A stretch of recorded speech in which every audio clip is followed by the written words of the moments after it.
Hello guys, welcome to my YouTube channel. Today's we are learn about haemorrhagic stroke. जैसे कि guys हमने part 1 में ischaemic stroke के बारे में पूरी डिटेल जान ली थी। अब हम हेमोरेजिक स्ट्रोक के बारे में डिस्कस करेंगे। तो हेमोरेजिक स्ट्रोक क्या होता है? Haemorrhagic stroke is are caused by bleeding into the brain tissue और वेंट्रिकल एंड सबअरेक्नोइड स्पेस।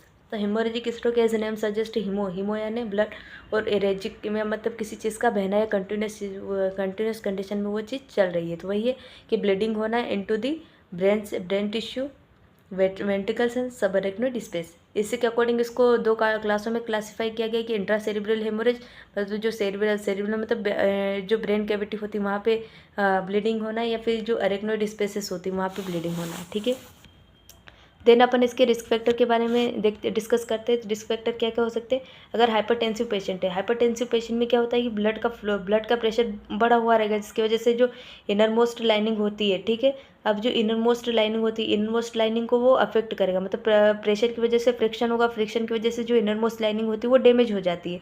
अब डैमेज जो नॉर्मल अपनी बॉडी जो रहती है कैस्केड प्रोसेस को स्टार्ट करती है, जिसके थ्रू क्या होगा, यहाँ पे प्लेटलेट जो रहती है वो एग्रीगेट होने लग जाती है और प्लेग बना लेगी, जिसकी वजह से क्या होगा, एडिक्वेट अमाउंट में ब्लड जो रहेगा वो एडिक्वेटली वो आगे की तरफ फ्लो नहीं करेगा और बैकवर्ड फ्लो करने लग जाएगा। अगर बैकवर्ड फ्लो किया, जिसकी वजह से क्या देखने मिलेगा, यहाँ पे जो ब्लड वेसल्स होती है वो क्या होने लग जाती है, इनलार्ज होने लग जाती है। ठीक है, तो इनलार्ज होने की वजह से यहाँ पे प्रेशर बढ़ेगा और प्रेशर की वजह से एक टाइम पे वो इतनी वीक हो जाएगी कि वो रप्चर हो जाएगी। ठीक है, ओबेसिटी में भी ये है कि ब्लड को अपनी हार्ट जो रहता है उसको ज़्यादा मेहनत करनी पड़ती है, जिसकी वजह से क्या होता है, ब्लड प्रेशर को बढ़ा देता है। ब्लड प्रेशर अगर बढ़ेगा तो यही कंडीशन देखने को मिलेगी। स्मोकिंग में क्या होता है कि निकोटिन होता है। निकोटिन दो सब्सटेंस को निकोटिन अपनी बॉडी के अंदर टू फंक्शन को परफॉर्म करता है। ब्लड वेसल्स को डैमेज करेगा, जो इनर मोस्ट लाइनिंग होती है उसको डैमेज करेगा, साथ में जो सिंपैथेटिक नर्वस सिस्टम होता है उसको स्टिमुलेट करेगा। ठीक है, तो सिंपैथेटिक नर्वस सिस्टम के दो काम होते हैं, वेजिकोकंस्ट्रिक्शन के थ्रू क्या करना, बीपी को बढ़ा देना। ठीक है, अब ब्लड वेसल्स को डैमेज भी कर रही है तो जो कि पहले से ही था, और साथ में बीपी को भी बढ़ा रहा है। बीपी को बढ़ा रहा है, वेसल्स को कॉन्स्ट्रिक्ट भी कर रहा है, जिसकी वजह से क्या होगा कि पहले से प्लेग फॉर्मेशन तो है ही सही, और साथ में ब्लड वेसल्स के जो ब्लड वेसल्स का डायमीटर था क्या हो गया, नैरो हो गया। नैरो होने की वजह से क्या हो गया, ब्लड प्रॉपरली आगे की तरफ मूव नहीं कर पाएगा, पीछे की तरफ रिगर्जिटेट होगा, जिसकी वजह से क्या देखने को मिलेगी, ब्लड वेसल्स जो रहेगी वो एट दी एंड रप्चर हो जाएगी। अब स्ट्रेस जो रहता है, स्ट्रेस में भी सिंपैथेटिक नर्वस सिस्टम स्टिमुलेट होता है और यही वेजोकंस्ट्रिक्शन होगा, एंड देन बीपी बढ़ेगा और ब्लड वेसल्स को डैमेज करेगा, रप्चर कर देगा। इनकेस लेवल ऑफ कोलेस्ट्रॉल और लिपिड का लेवल और कोलेस्ट्रॉल जो रहता है वो क्या करता है, ब्लड वेसल्स की जो इनर मोस्ट लाइनिंग होती है वहाँ पे क्या होने लग जाता है, एक्यूमुलेट होने लग जाता है। अब एक्यूमुलेट होकर क्या करेगा, जो ब्लड वेसल्स होती है उसको नैरो कर देगा। ब्लड वेसल्स अगर नैरो हो गई तो क्या होगा, एडिक्वेट अमाउंट में ब्लड आगे की तरफ फ्लो नहीं करेगा।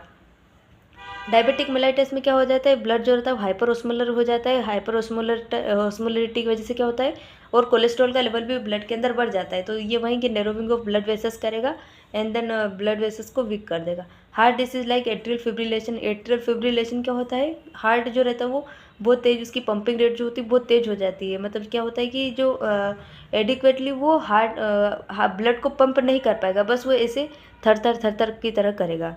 तो उस कंडीशन को बोलते हैं। ठीक है, ड्रग जैसे कोकेन और एम्फेटामिन जो ड्रग्स होती है वो क्या करती है, ब्लड प्रेशर को बढ़ाने का काम करते हैं। अगर ब्लड प्रेशर को कंटिन्यूसली अगर ब्लड प्रेशर को छेड़ा गया तो जिसकी वजह से क्या होगा, ब्लड वेसल्स डैमेज होगी एंड देन रप्चर होने के चांसेस बढ़ जाएंगे।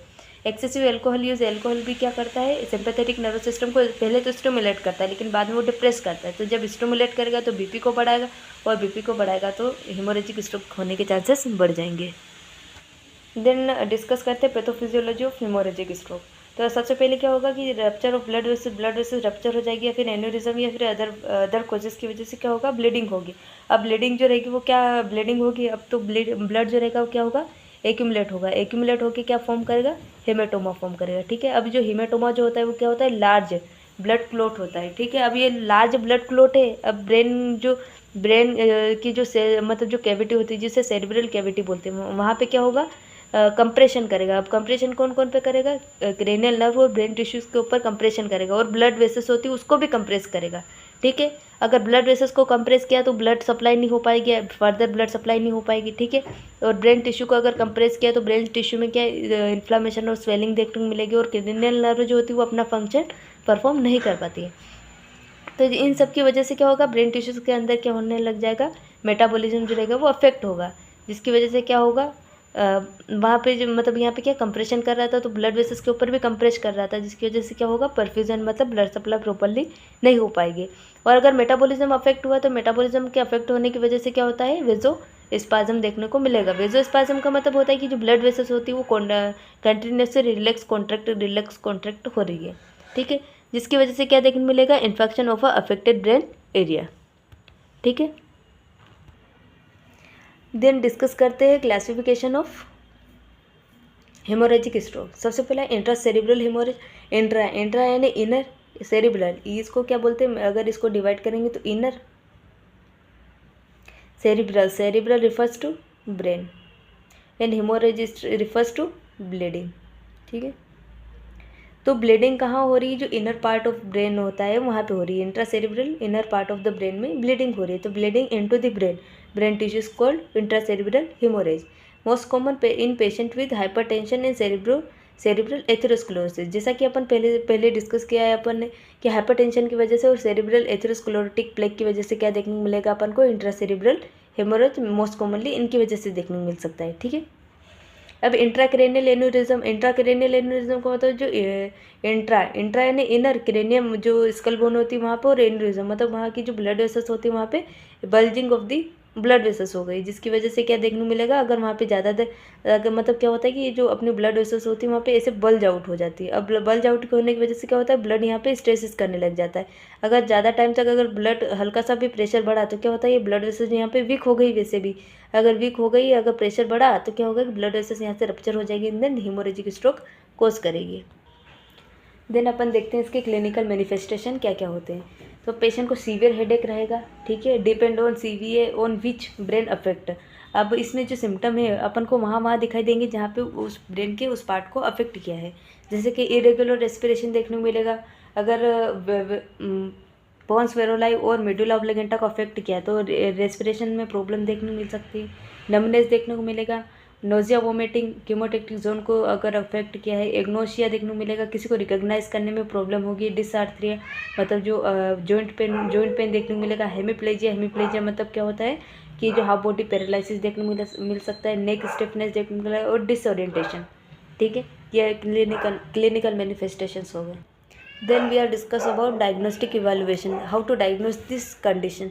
हिस्ट्री कलेक्ट करेंगे, पेशेंट की हिस्ट्री कलेक्ट करेंगे, कोई hypertension past present and medical surgical history collect करेंगे, ठीक है। सर्जिकल हिस्ट्री में क्या कलेक्ट करेंगे अपन, सर्जिकल हिस्ट्री में देखेंगे कि ब्रेन की कहीं पहले